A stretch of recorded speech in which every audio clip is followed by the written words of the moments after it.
Well, welcome back. Earlier in our show this morning, we were joined by wildlife expert Jim DeBerry and junior zookeeper Annabelle DeBerry, who told us about how Big Lick Comic-Con is back this weekend and how they're partnering up with the Wildlife Adventure Center. And now we're back to talk a little bit more about some of the heroes we can meet this weekend. Yeah, so can you just tell us a little bit about what the Wildlife Superheroes program is?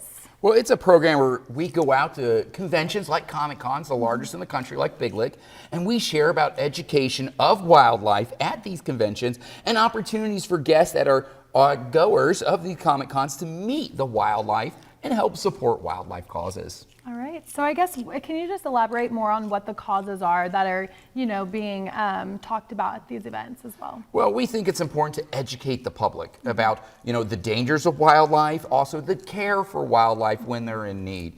And it's essential of how they can contribute and give not only to our program, but others as well. And also we believe by showing these interactions of safe and confined areas that they can contribute and they'll want to give to help support causes. So what are some of the main dangers that wildlife experience every single day? Well, wildlife all throughout, there's an opportunity where they can experience danger.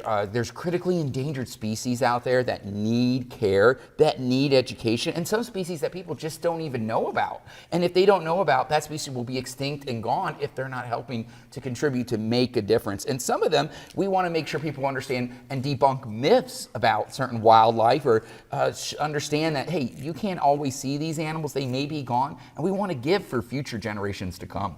Yeah, so speaking of species, can you just introduce us to these furry friends that we have with us today? So right here, this is Mash Mash, 100-yard dash, two-toed sloth. Wow. And let me show you something really cool about Mash. So we're going to go ahead here. You want to feed him real quickly Yes, here? Let's go ahead and absolutely. do that food for him. Now, this is a treat. What he eats today will take 30 days to process through his body. And that's why sloths typically move so slow. Oh, he's grabbing onto me. He's like, high five. Yeah, they like to hang upside down. Look They at sleep about him. 15 hours a day, and they hang upside down about 9.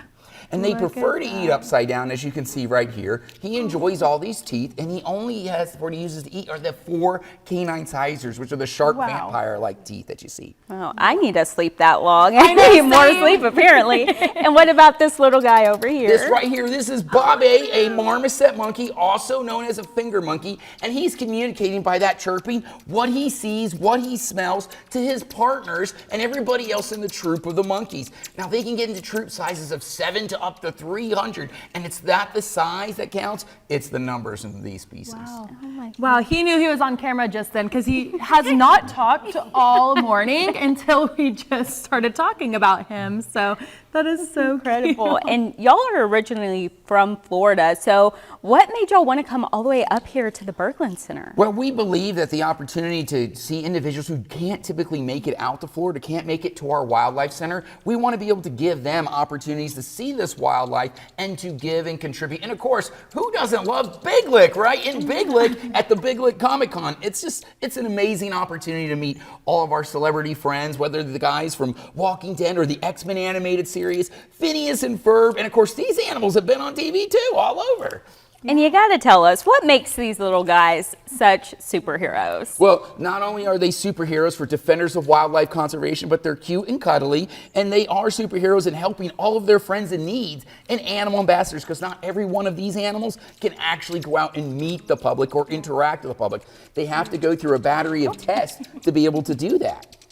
Yeah, and so can you just tell us again when this event is taking place and where at? Yes, so it's this weekend, Saturday and Sunday, all throughout the day at the Bundren Center, and it's your convention center in the area. And bring your wildlife or bring your costumes, your superhero costumes, and be a wildlife superhero. I love those furry guys, those Furbies. They're so cool. And so people are actually going to be able to interact and take pictures and do all of these fun things with the animals as well. Yeah, there's a cost for photo ops, but all the proceeds go right back to the zoo and making a difference for wildlife conservation for many generations to come. He wants that carrot, you got it. Yes, he does. And y'all just have a few that y'all are bringing, but how many animals do y'all actually care for at y'all's zoo in Florida? So at our locations, we have over 4,000 animals and 400 different species, including over 50 endangered species that you can't just get to see every single day.